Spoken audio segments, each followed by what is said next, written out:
राधाष्टमी दिन अति बड़ जगन्नाथ दासଙ୍କର जयंती पंचदश शताब्दीर जड़े आमर साहित्यिक बोली कहले अत्युक्ति हम ना किंतु आमर नियम रही जे आमे से राधाष्टमी ठू आरंभ करके जोटा कि आमर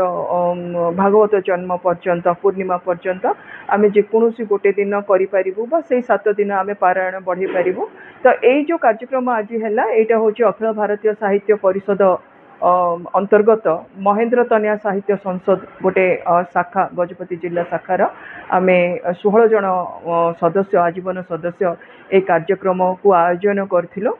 सरस्वती शिशु विद्या मंदिर पारलाखेमुंडी प्रांगण में आठी बहुत माने खुशी लगिला जे भागवतकार महापुरुष श्री श्री जगन्नाथ दासंकर जयंती तो पालन करागला एवं भागवतर जो सारमर्म अच्छे एवं ओडिया जनजीवन में भागवत आमनकर केते उपकार करुची सेटा से विषय में आमे आलोचना कलो। ये अनुष्ठान आज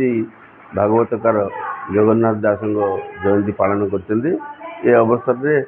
आम सब निमंत्रित भाव में जोग देथिलु। भागवत विषय जदि कहवा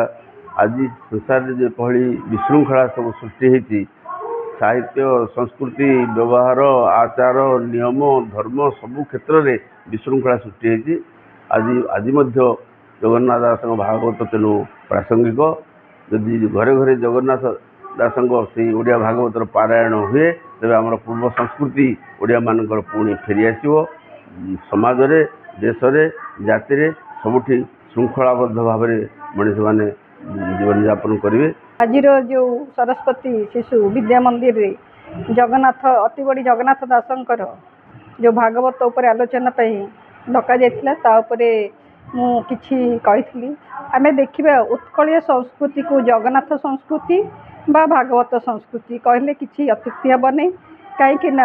आज ओडिशार पुरपल्ली रे भागवत ग्रंथ को लोक भगवान भाया पूजा करुछंती गाँ गाँव में भागवत टुंगी भी अच्छी आज जो आधुनिक समाज रे युव समाज को आज लोक नर नारी समस्ते आधुनिक सभ्यता रे जो भली भाव में गति करुछंती बर्तमान समय आसीगला भागवत को सबू शिक्षित युवक युवती परिवार समस्ते टिके टिके गोटे दी पृष्ठा जदि पढ़े तार तार जो भगवत तत्व ज्ञान समाज पाई मध्य किसी शिक्षणीय कथा से कही तेणु भागवत टुंगी जदि आज समाज रे तो कहीं कौटी अच्छी नहीं तो एतेटा ये नहीं एत आंतरिकता नहीं किंतु बर्तमान जदि आम भागवत टुंगी ना भी प्रत्येक घरे जदि भागवत पिला माने एभेन की पेरेंट्स माने परिवार जो माने बड़ माने पदे पदे पढ़े ताहले भगवत प्रति जो माने आध्यात्मिकता जो भीतर सीटा तेरे एभली किसी गुरुत्वपूर्ण खबर देखा चाहती आम चैनल को लाइक सब्सक्राइब और शेयर करो।